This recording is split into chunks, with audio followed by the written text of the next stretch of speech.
Hey, what's going on? Welcome to the Doug Show live here. We're with my buddy Jamie IF. I was about to say AF, which would be good too, but Jamie IF, how's it going, man? I'm doing really well. Thank you for having me on again. It's always good to chat and good to be chilling again.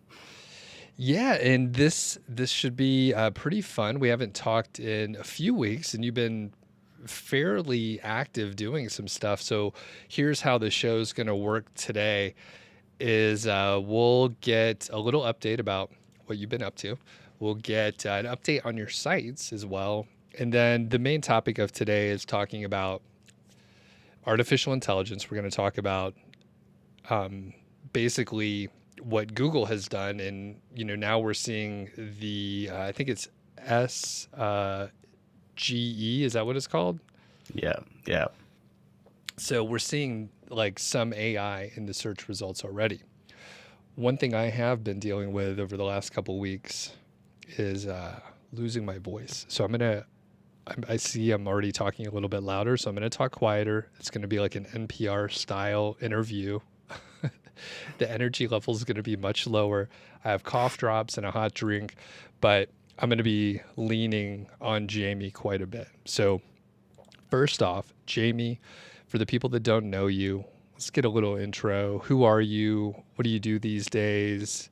It could be brief, and we'll back into some of the other stuff as well, but just so people get an idea of who you are. Sure. So I'm a mostly affiliate marketing SEO.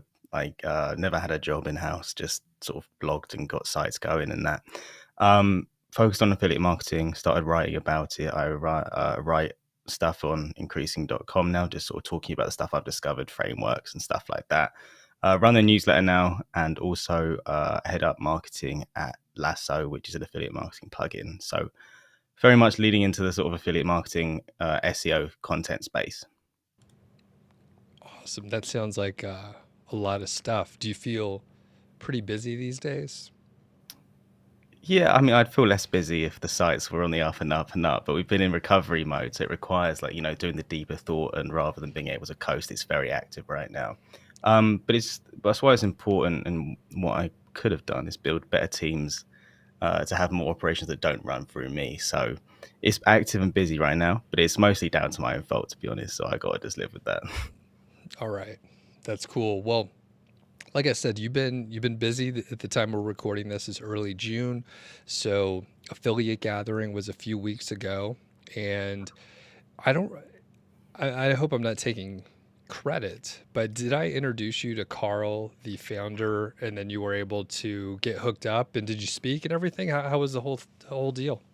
Yeah, yeah. So how it happened was after one of the times I'd come on your podcast, we were chatting, and you mentioned, I think you might have mentioned affiliate gathering, or at least Carl. And then afterwards, you put me in an email chain with Carl. I don't think he knew I was who I was. So it was just like, okay, I'll introduce. And then eventually got to be invited to speak. I met Carl in person like a few months later than that, because he hosted a gathering in London. So I got drinking with him. We had a chat, good time. And then a few months later, or a couple of weeks ago now, was I spoke in York. And York's a lovely place. I've been there a bunch of times before, and it was a lovely time. And so, yeah, full credit to Doug for making that one happen. The connector, the glue that got me there. So very grateful to that. And it was honestly such a fun couple of days. That's awesome. Well, I appreciate the credit, which I was trying to take anyway. But I mean, you guys would have found each other anyway. I just happened to know you both. So, Jamie, what was your talk on? And are you a experienced speaker? Or were you nervous to be in such a big crowd? Yeah, that was the first time I'd ever spoken. I've now spoken twice because I spoke last week in Manchester as well, but that was the first time.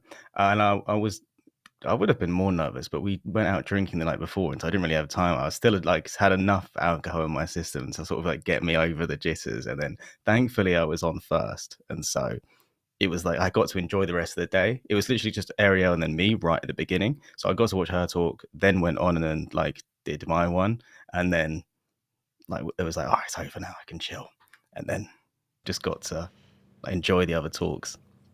It is good to get it out of the way early on. And I think that's what Toastmasters teaches, right? They say just be hammered, still drunk from the night before. Is that- I haven't been That's to a what I was meeting in going a for. while. Yeah. Oh yeah. So what was your talk about? Like at It was affiliate gathering? So it was the original name was, so you've made your first $1,000. Here's how you scale to 10K, like how to 10x what you've got, but without the same traffic. So it's mostly a CRO talk. But I changed the name to just here's how to 10x your money from affiliate like stuff. So it covered like all the main types of affiliate content, the things like the 80/20 quick wins, like just literally just going from text link, like anchor links to like big displays, then how you organize those parts. Um, the different styles, like how you do the segmentation and audience building and like catering to different people in a best article or versus article, how to structure each one of those. And then how to better track your affiliate revenue, which was like a bit of a shameless plug leading into like Lasso products. And then the last one, which was just how to ask for more money. It was like the trifecta of like the actual UX, the analytics style, and then asking for what you can get. So I think the videos are available somewhere online. I think you've got to pay for them though, but um, Okay. yeah, they are. Got it. Very cool. And you were just at another conference, I guess. So what was that one? And then you spoke again. So congrats on that. I mean, once you start, you do one or two talks, then you have like reference material and people see you, so you'll get invited to a bunch of places, right? Or maybe New Orleans later on in the year. I Oh can't really yeah. say too much, but we spoke about that briefly. So that would be cool. But yeah, so the one last week was mostly the same talk because it was mostly like an agency SEO in-house agency recruitment style event, run by two great people, Josh and Craig. Craig runs My Content Power and some other businesses. He's doing really great stuff. Uh, Josh runs SEO for Hire, so they threw this as a way to meet people and stuff like that.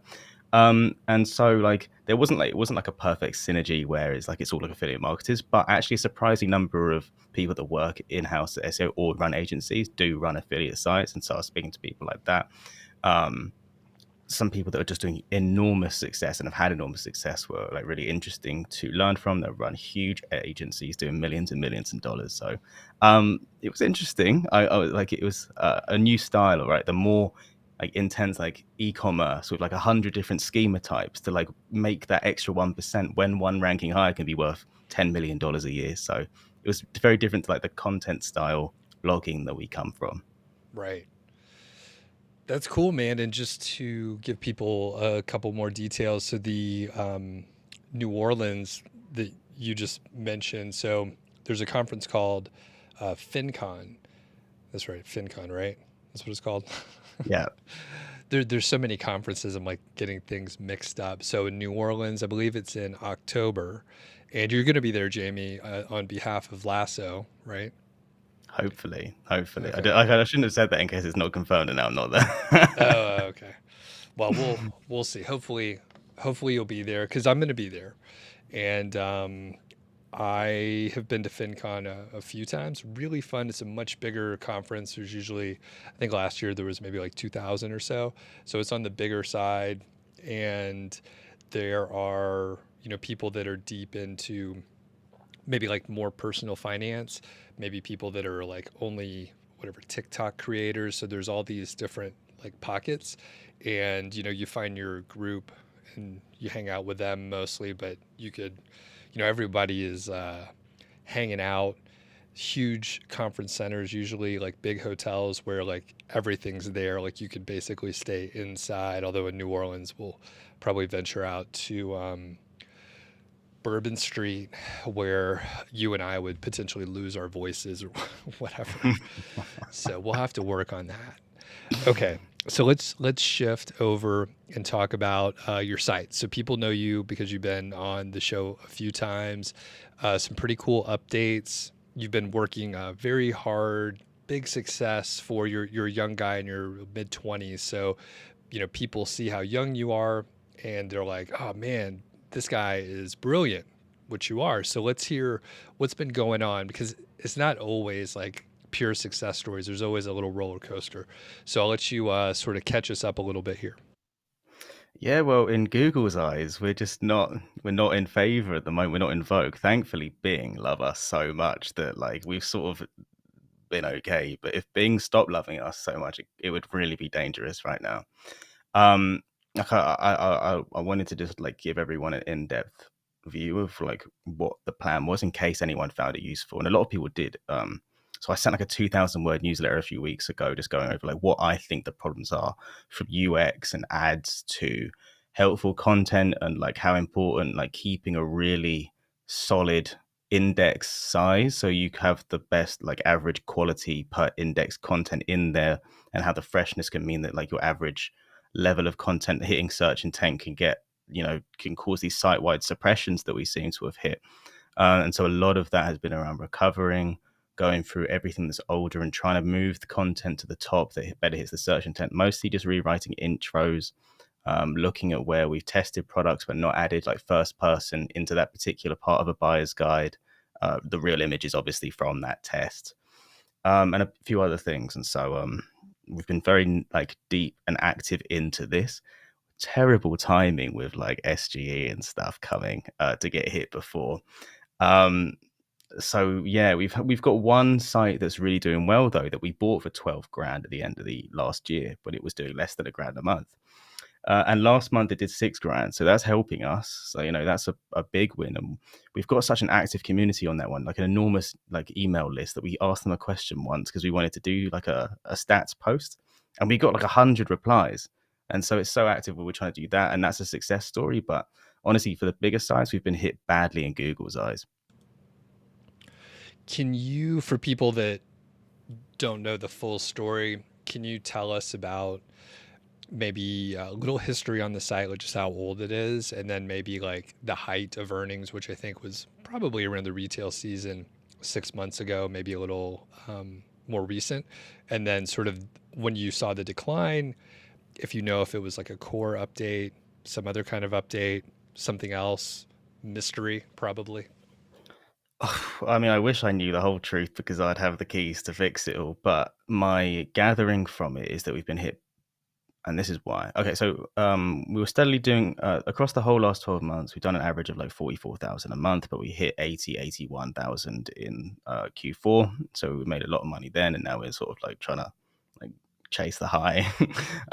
But so in December at the end, we get hit in either link spam or like, was it helpful content then as well? That coincides with like the sort of last time we got any significant discover traffic. And so I believe, based on other things that I've seen as well, that like everything within like on page EEAT, helpful content, discover, and featured snippet bands are basically the same thing with different names, and they just correlate to like basically very similar markers of quality content. I disagree with how they're doing it, but that's just a personal opinion. And then sort of continually like to go down, really low crawl rates get hit, and then the largest site go like we've been hit down from like 6,000 clicks a day to 1,000. Massive, massive, massive decline. Then March core update happened, and we recovered the whole thing, literally the whole thing, to almost new heights. So you go from 1,000 clicks a day to 6,000 again. So I'm thinking, okay, it must have been like a temporary thing. 2 days after that, right back down to 1,000 again, as soon as the new helpful content algorithm gets rolled out again. And so what appears to be is that there's two algorithms dueling each other. One loves us, one hates us, and the one that loves us is not getting the right airtime at the moment as much as I'd like it to. Man, that really fucks with your head, huh?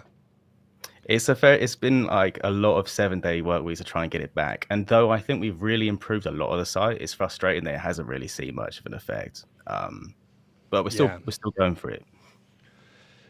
Mentally and psychologically, like what does that do to you, right? So it really is a roller coaster. So like you said, 1,000 clicks a day to 6,000, and then you're like, oh, this is great. We figured it out. All the hard work paid off. Great job, team. 2 days later, Google kicks you in the nuts again. So what does that do? What was going through your head? Well, I want to get very, very, very rich. So let me preface what I'm about to say with like that. And like, like, so there's no way through except through, right? I can just stop and chill and take 20 grand, 30 grand a month, or I can go, all right, I want to get very rich in my 20s, and then like how do I get there? There's no advantage to moping around and chilling, even if I would love to, and it would feel so nice to blame the world and blame Google, and I do blame Google. I think they're wrong, but it doesn't make me rich, right? And so I want to have to figure it out, right? Yeah. It's like there's no point being stressed because this is such a pivotal moment in my life. If I lose $1 million now because I didn't put the work in for 6 months, that was the dumbest thing ever, right? And I could chill my whole life if I get this recovered. So to give up now and not just toil through the worst 6 months of my life in order to change the next 45 would be such a bad play. Mm-hmm. So that said, it sounds like you thought of giving up, and you're like, you know what, this business model sucks. AI search, like there's all these things. Google is, not treating your site well. So have you thought of quitting? No, like we're Okay. still doing more sites. I've still got more JVs launching. We're still trying more experimental stuff. We're launching programmatic stuff. We're launching AI projects. Like there's a lot of cool stuff happening still. I'm still energized by it. I think there's still so much potential to build real brands. I'm really excited to experiment more in the future with social media and stuff, but I just cannot now because I'm not learning anything right now because everything just has to go into like getting a recovery there. It's just so bad. Like my time will never be anywhere near as valuable anywhere else to spin up a new system when there's a whole system that could be valuable that is just dead on the ground. I love that. And I think the people that end up being successful, because I get questions like this often, like, what are the 2 or 3 things that separate the successful people from the non-successful people? Well, I mean, the real answer is I don't know, but usually it's an attitude that they're going to figure it out, and they have a really long timeline. Like you mentioned, like 45 years, right? Most people are thinking like 45 days. If it doesn't work, I'm out. Like they have such a short timeline, and they don't have the like tenacity. Like actually, I don't have the tenacity that you have now. I mean, I'm like 20 years older than you, so like I don't have the same kind of energy anymore. I think I did, maybe, probably not, but maybe 20 years ago, it was closer. But yeah, you have all this energy. You don't need as much sleep as me, probably. I don't know. But yeah, I think that's great. I think, well, any comments on that? I mean, now you've been to a few conferences. Have you observed anything of like the successful people versus the people who were like, yeah, I've been trying this for like 5 years and they still haven't like quite figured it out? I really understood where I had made mistakes having listened to certain people at these conferences. So someone who I followed who's successful in the game, Nick Eubanks, who like does Traffic Think Tank and a few other things. He spoke like huge agencies and stuff like that, big other programmatic projects and stuff.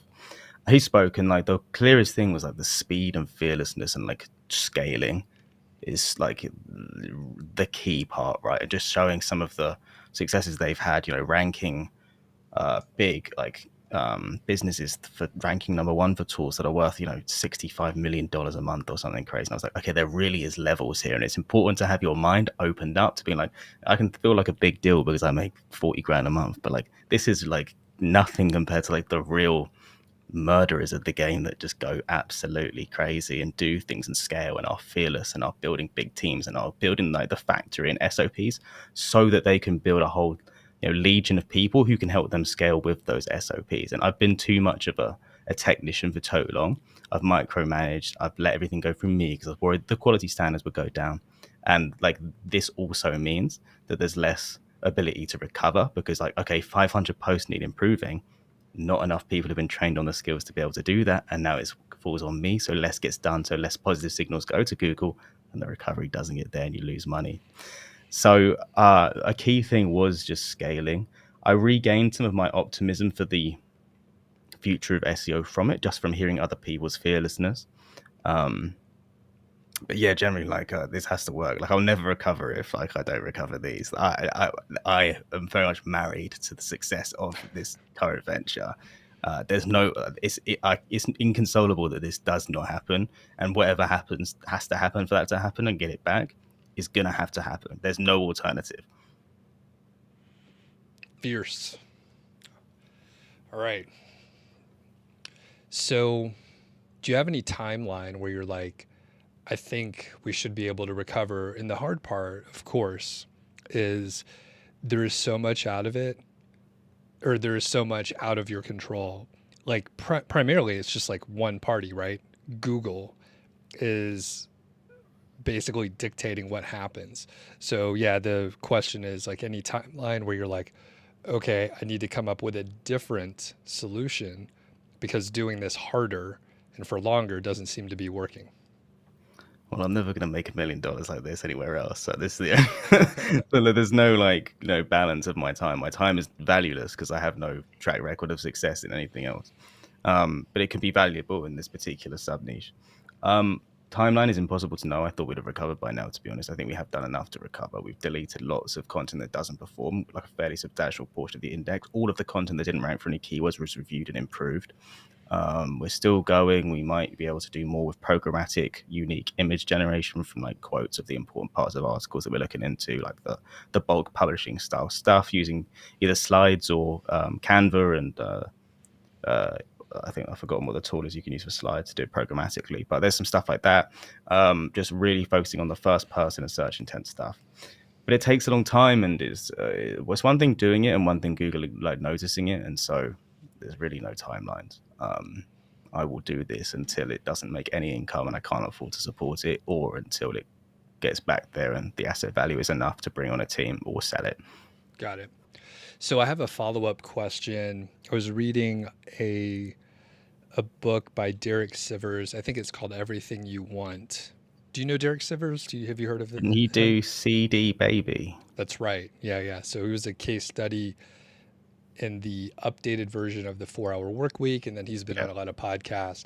Prolific writer. So anyway, I have a follow-up question, but I'm gonna tease the audience, and I'm gonna ask the question, then we're gonna roll an ad. It'll let my voice rest. So the question is this. So he noted that he heard, people that are successful are persistent, and they're like, just be persistent, stick with it, kind of a theme of what we've been talking about. But he mentioned that it's about being persistent with innovation, creativity, and trying different things and being flexible. So to hammer the point that I was making before, it's like you're improving content, you're doing what, Google should like, but it's not reacting right. So I wonder if you have any thoughts about that. And then with that, we have a wonderful sponsor, Odys Global. So I'm going to roll that ad. We'll be right back and I'll ask the question again.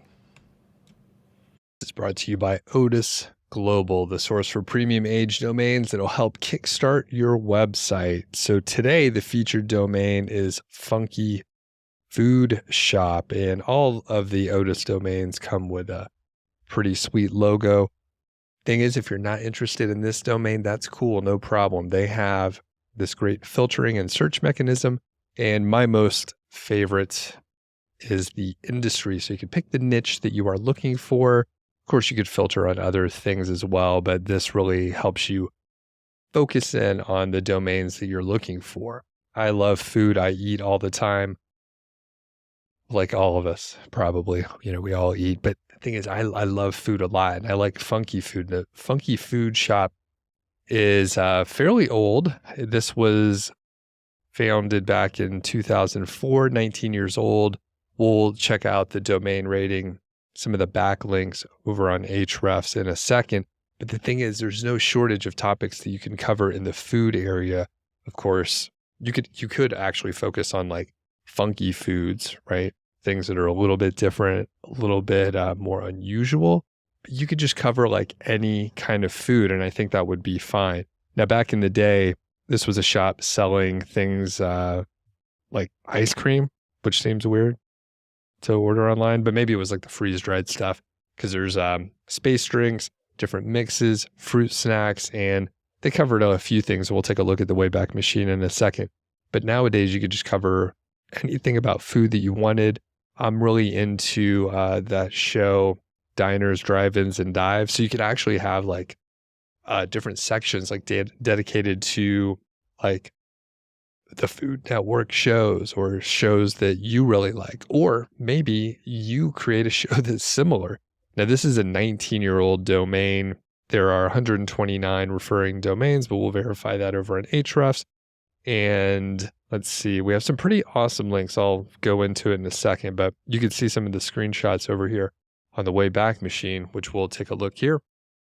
Kind of old school. I mean, this is from 2008, but they have the space food sticks, astronaut ice cream, right? So wasn't ice cream that they were shipping in the mail, and some food sticks. So yeah, just kind of funky things, nothing too crazy. The astronaut ice cream sandwich. I never had the astronaut freeze-dried ice cream.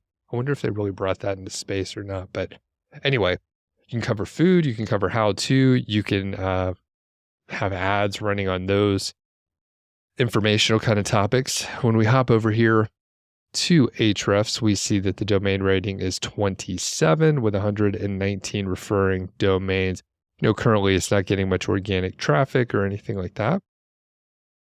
Kind of tailed off. It looks like maybe in 2019 they kind of tapered down from there, but it was getting some traffic for several years here. And this is all the history that we have just back into 2015 or so. So let's take a look over at the referring domains.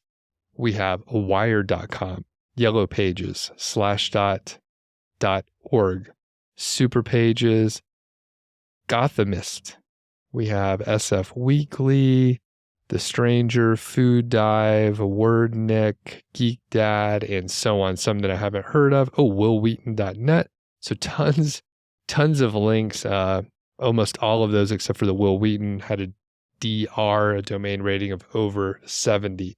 The thing I like about this one is the fact that you can cover food, which is a super broad topic. You're never going to run out of topics. You can also cover things like kitchen equipment, right? So that fits in as well. So very easy affiliate play. Additionally, sometimes you can't offer digital products or courses or anything like that, but there are food and cooking courses out there as well. So all of this fits in the sort of food genre, and you even could do e-commerce. You could have reviews for, say, hot sauces or something like that, and then direct people over to shops where they can buy those. You could be an affiliate. You can also drop ship. I actually was looking at a site, this has been a few years, but it was on sale over at one of the marketplaces. And basically it was a drop shipping hot sauce company, turnkey. You could just load it up and you'd be good to go. So in that case, you could have your own drop shipping section of the site as well. So check out thisfunkyfoodshop.com. If you join Odys using my affiliate link, you can get up to $100 into your account. And if you make a purchase, then I might get a commission. So thanks a lot to Odys Global. And we're back. And I left everyone with a tease or something I'm experimenting with. And it actually keeps people on, which is cool. So I'll re-ask the question here. So basically I read this book by Derek Sivers, and he was saying, hey, persistence is really good, but it doesn't mean to necessarily keep doing the same thing for longer. Maybe that works, but in the worst case scenario, you do the same thing for like 10 years, it never works, and then you're 10 years older and you feel like a failure, right? So Jamie, do you have any ideas for innovating and coming up with like new things to test that maybe Google will like? We're trying to take it all from every angle, like as in, or from enough angles that we're trying to identify what is the core, or what the 2 or 3 or 1 smoking guns are. And we've been focusing on those. If that doesn't work, then I'm kind of out of options. I don't think you can just, be big on Facebook and Google and go, all right, they deserve all their traffic or anything else. I just don't think anything else is a big enough signal to be the reason for a 90% or 85% reduction. And so we've gone back to basics, because only massive weightings can be responsible for like that. So I'm going to sound like I'm just going, no, I'm stuck in my ways. And I am stuck in my ways, right? But I just cannot see anything except the absolute basics being a massive problem for such a, such a bad trajectory in Google's eyes, and so we've been just going with the basics and them sort of ones. As in, when do you give up? I mean, like, it's, it's horrible having to make 30 grand a month in profit, or like, so I'll never give up because it's profitable. It's profitable dying, right? So, but Right. I want to get it to more because it used to be more. And so I'm not mad about it. I'm how ungrateful, right, to be like that and then, mad about it. Right. And unfortunately, I was going to say, I feel like we could just talk about this the whole time. We're going to have to move, but I mean, that's valid. The thing is, I don't have any idea. There's no answer, right? Like, you talk to a ton of SEOs that have whatever, a decade more experience than you and I, and like, there's no clear answer. Things are changing all the time. One assumption that your plan relies on is that Google knows what they're doing and they're intentionally doing something. They may or may not. The algorithm may also be, I mean, if you see whatever 90% increase, 90% drop, that's weird. It seems like maybe it's not doing what they hope.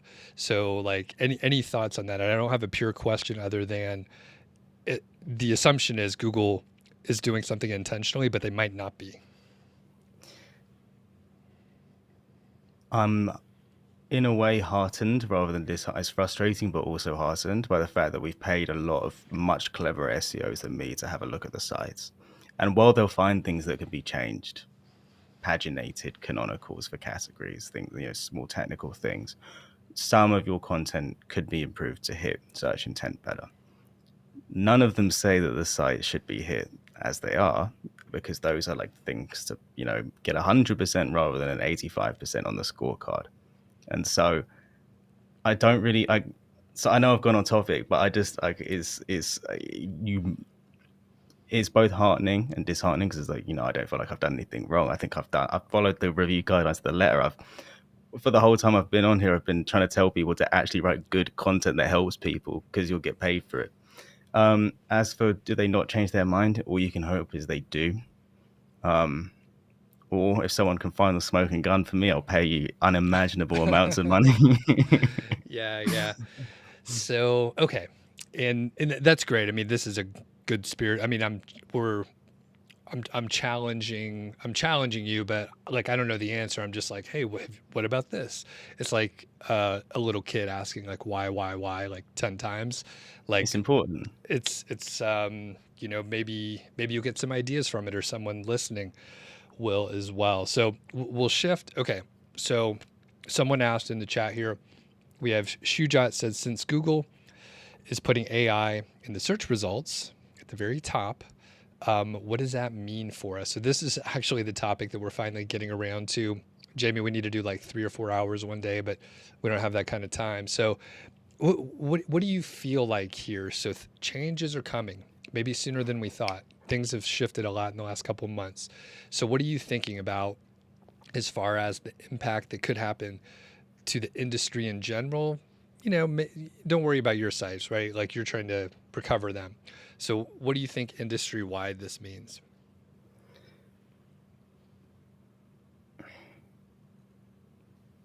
To preface, no one knows except Google, and whatever Google knows now is less likely to change than you think, because this isn't like a 6-week project. This is a 6-year project. We just see the last 6 weeks of it.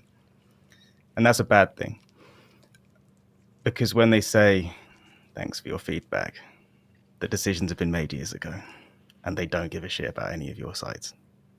Google thinks they own the internet, or they deserve to. And every single year, they've shown that more and more and more and more. Taking flights and booking and put them into like interactive featured snippets, weather becoming a featured snippet so you don't need to click on anything, calculators becoming these things. That was all at one point a search, and now it's not a click on the search anymore. So Google's philosophy is if they can monetize any kind of interaction in any search, in any way of being a middleman like an affiliate marketer, they will eventually try and do it. Now, here's the positive side. Have you heard a single person raving about how good SGE is? No, not me. And have you heard a lot of people saying that how bad it is? To be fair, I don't listen to a lot of people, but I haven't heard that either. But have you? I think from what I've seen, and I haven't gone into depth, I think that it's a bad quality product right now. It literally plagiarizes to the word. You have to assume that the EU will go and slam them with tons of regulations for stealing copy. They don't cite sources in any meaningful way, which will anger publishers. They will Mhm. disincentivize and disenfranchise publishers, which is such a net negative for humanity beyond like us being biased publishers trying to get paid. Because it's such like a waste to sit like 2/3 up of the Tower of Babel and just decide we're good here. We don't need to pay anyone for their knowledge and make them actually contribute anymore. It would be like one of the worst things ever to happen, and it's the biggest intellectual property theft of all time. Rambling aside, if I had to estimate, and by the way, if I was Bing, the most profitable thing you could ever do is just like dump every bit of AI you've ever done, be the normal search engine, and double your market share because people don't want to use this stuff. Like just literally just like dump the whole billions you've spent and you'll make more money. Um, but for Google, I don't think they need to go this far. I think they've been spooked, and this is like they brought it out quicker. The product is not good enough yet, and if they do want to do this now, they'll annoy people. But so there's three possibilities, right? There's SG comes in and it's toggleable, and it does appear to be like toggleable on or off. You click the button and you use it or not. And if it's off by default, no one's going to use it. It would be good, sub 20% loss, in my guess. By the way, and I have no idea what I'm talking about, just a preface. So literally, just no one literally, this is just a madman's speech.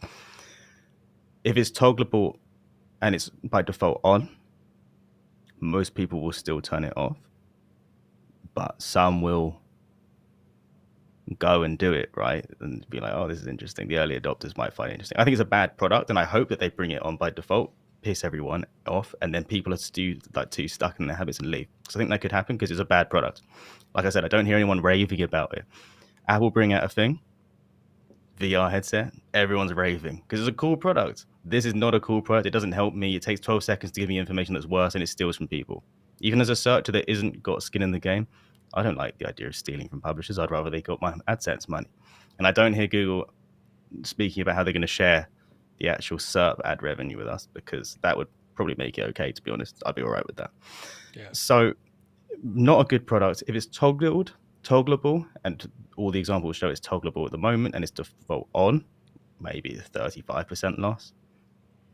And if it's not toggleable, it shows up for everything. It's really invasive, and all the ads, which SG at the moment doesn't show all the Google ads as well, which push it even further down. Then that could be like 65% loss. If I had to guess. Gotcha.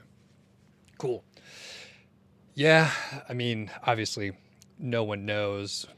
I think you're right on a lot of your estimations and assumptions there.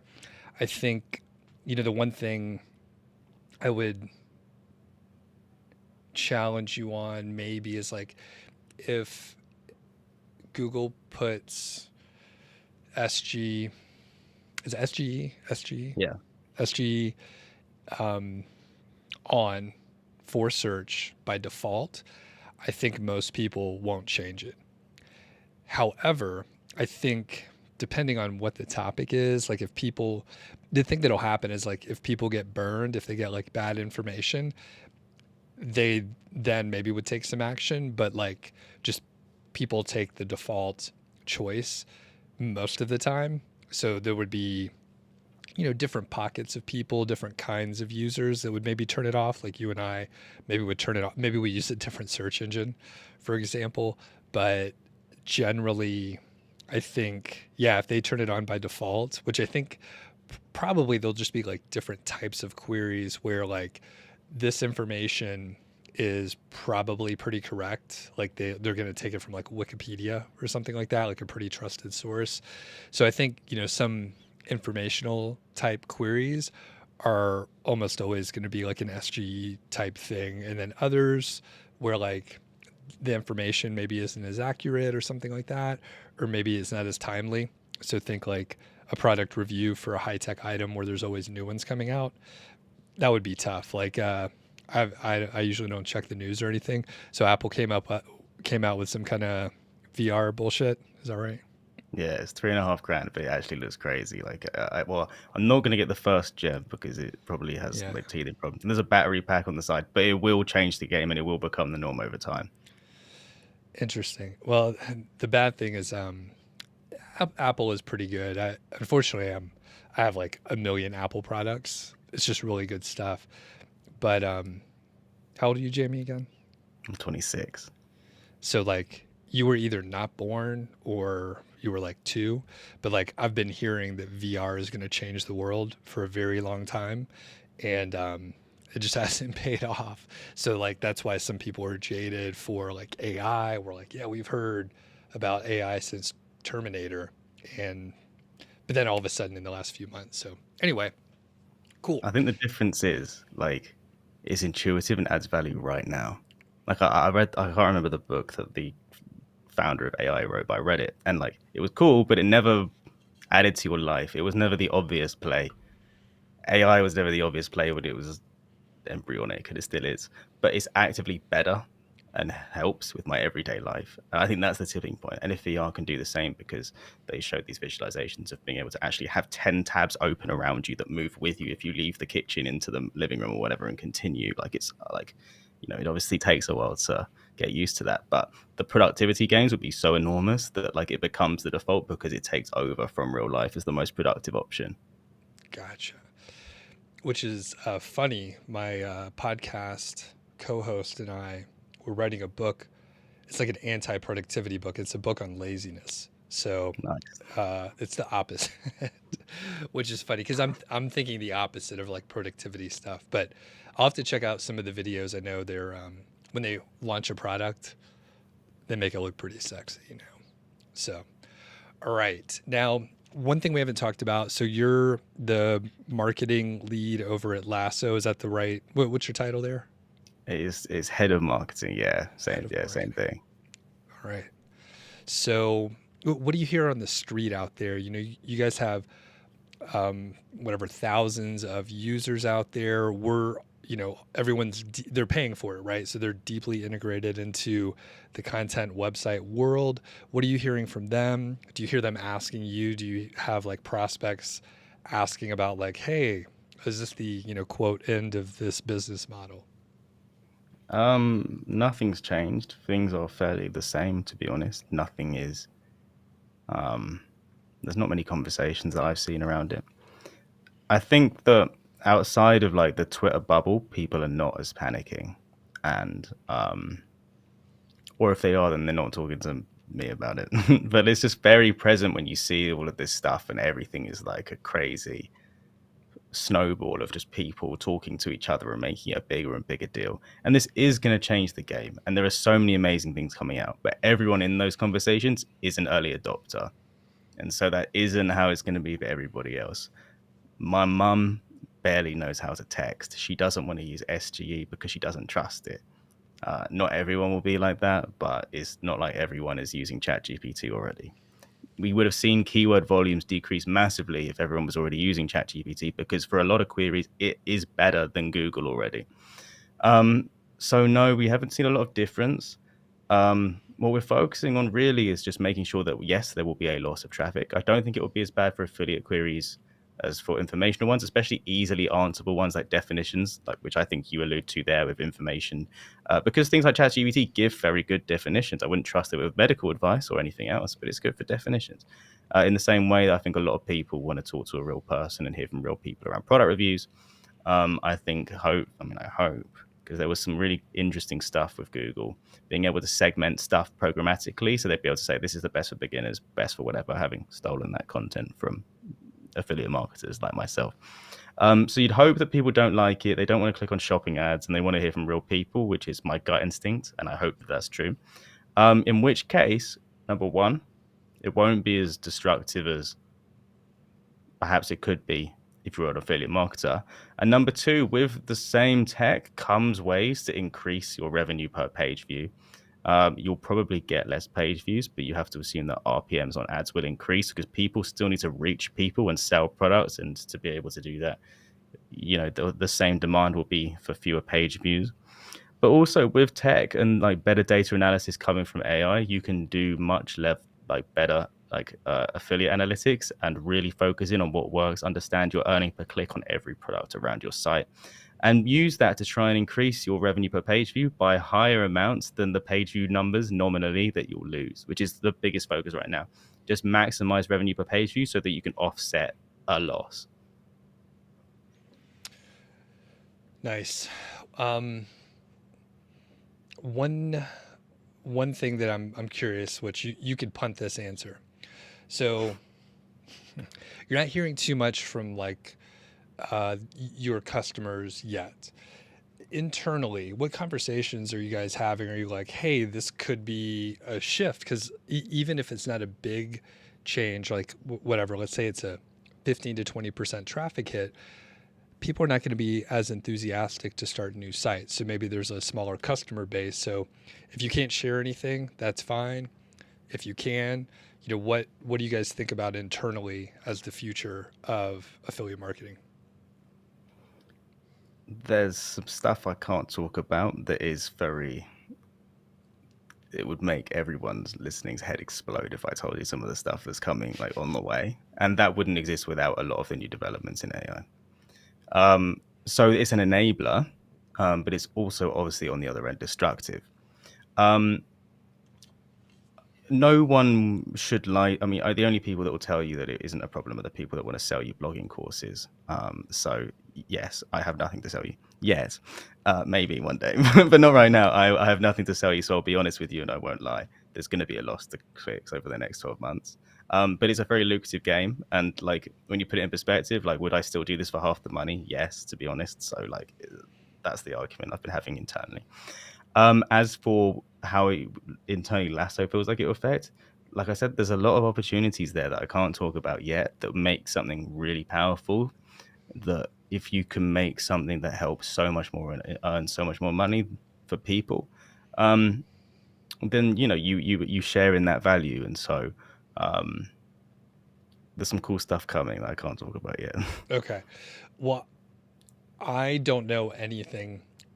I was going to ask a question about how is Lasso going to use AI in the future, right? Because now there's technology. So I think I'm like leading into what you can't talk about. So I won't ask it, but I'll just say, hey, I'm thinking about it because I know the listeners are too. Do you have any comments? All the stuff that gets beta tested is from existing customers. So there's some stuff that people are getting access to like today. And that's the sort of first round of like the crazy shit. And so, yeah, there's some cool stuff coming that will hopefully help you all get as rich as possible. Cool. But there's the first sort of round of stuff coming out now. So for people that don't know what Lasso is, in like 1 minute, what does it do? Who is it for? Sure. So as of a few months ago, it's now a 2-product company. Originally, it was just there as an affiliate displays. So it's, affiliate displays with the big buttons that have been data-driven tested to be able to convert as well as possible, help you get more clicks, but not really designed to get more clicks. It's designed to get you the highest buyer intent clicks by showing you the price up front, not being in any way like hiding it all, giving people the information they need so that they can feel confident to make a purchase. Some other things in there as well, like managing all your links in a central database, tracking your events in Google Analytics so you can see what gets all the clicks and move stuff up or down based on how interested people are.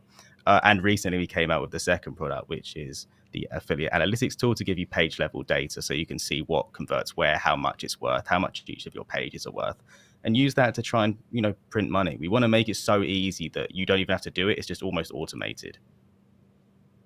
Awesome. Who's the right user for Lasso? So to get a one plugin license for one site is $39 a month. So you need to have enough revenue where it's likely, or enough traffic where you can make that again. So I can't speak for everyone, but if I do 120 to 150 RPM, then if I can increase that by 30%, I only need 1,000 odd page views. But I would say that I'm in niches that convert better than average. So I'd say you probably need a few thousand more page views more than that to break even. So yeah, you need to have some traffic, you need to have some revenue. I wouldn't advise it if you're pre-revenue unless you've just got so much money to burn that you want to have the system and the affiliate management from early. But we do have a free product, the page level analytics tool. is free if you track less than $1,000 a month, and it will give you from the get-go access to all of your integrate with all of your affiliate dashboards as APIs, so you can collate all of your revenue in one place and get access to all that revenue there. So there is a free product, but it may not have the ROI there if you're not already making money for the actual plugin. Cool. And I'm an affiliate. There's a link in the description, so if you want to check out Lasso, you can get to it. And I'm curious, you're a newer member of the team over there.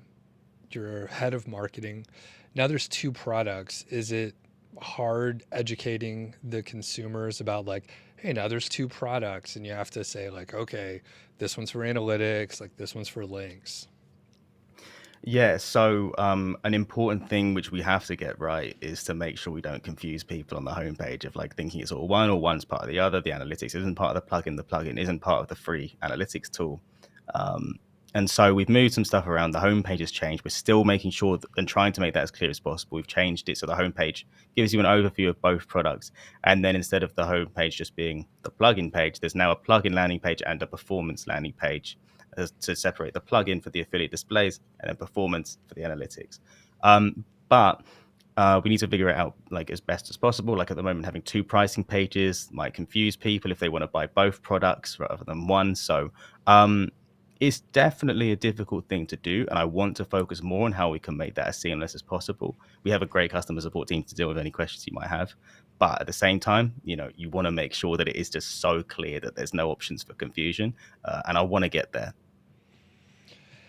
Yeah, that sounds really tough because just with the choices that everyone has, if they hop on and if they're a little confused within a couple seconds, they're gone. There's just too many other options. So you get your work cut out for you. I'll do my best and see if I can make it work. All right, we covered a lot of stuff today, and I'm going to kick it back to you to give kind of a little summary. There's one thing that you mentioned earlier that I want to comment on. So you were like, hey, this is my best chance to make $1 million or make a lot of money. And I disagree. I think like once you figure out some things that work, like you can adapt and go to potentially a different industry. You could shift. Like Jamie, you could make $1 million in like probably 20 different things. It's just like whatever you choose. So I think I'm confident that you could shift. If this doesn't work out, you'll probably figure out something else.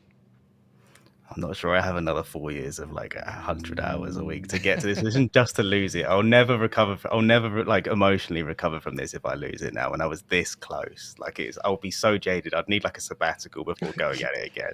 Yeah, but I enjoy this stuff. I want to do it in this industry as well with my babies that I built from 4 years ago. And what I've found is I get bored after a little bit, and I want to like keep learning new stuff, and I'm like shifting into different areas. And not that everyone's like that, but I was going to say, instead of 4 years, maybe you could do even more in like 10 years or something like that, or 8. So anyway, you'll be fine, dude. So I'll kick it over to you. You could kind of summarize, let people know where they could find you. You could plug Lasso again, anything you want to do. Yeah, sure. So I go by Jamie IF. I tweet mostly. It's the only sort of social media I'm active on. I have a newsletter though. My Twitter is Jamie_IF. I blog and do the newsletter on increasing.com. If you go to increasing.com/newsletter, you can join the newsletter. Thank you to we have 1,800 people on there now, which is a crazy number for me. I'm so grateful for that. If you want to do that, I talk most weeks about just the stuff that's going on, the sort of the high level alpha that like doesn't fit in a tweet because it's like 2,000 words long. So like, for example, recently it was all about like the high level SEO recovery stuff around, indexing and quality of average content for helpful content stuff and my theories on what Google is using for the algorithm. So if you find that stuff and the theory interesting, you might enjoy that. Apart from that, I do YouTube, but I don't have many subscribers because I don't really have the work ethic to like do it properly. I've been slacking on that. And I head up marketing at Lasso 4 days a week now. So if you want to check that out for free, there's performance, which is free if you track under $1,000 a month. The plugin is $39. you can check those both out at getlasso.co. Awesome. Jamie, thanks. It's always good to catch up. And yeah, we'll have to do this again. So, folks, you can sign up for my email list or to be notified for YouTube live streams. Links in the description. And Jamie, hang on. We'll chat after I end the stream here. So thanks a lot, man. Thank you very much. Thank you for having me, and I hope everyone enjoyed it.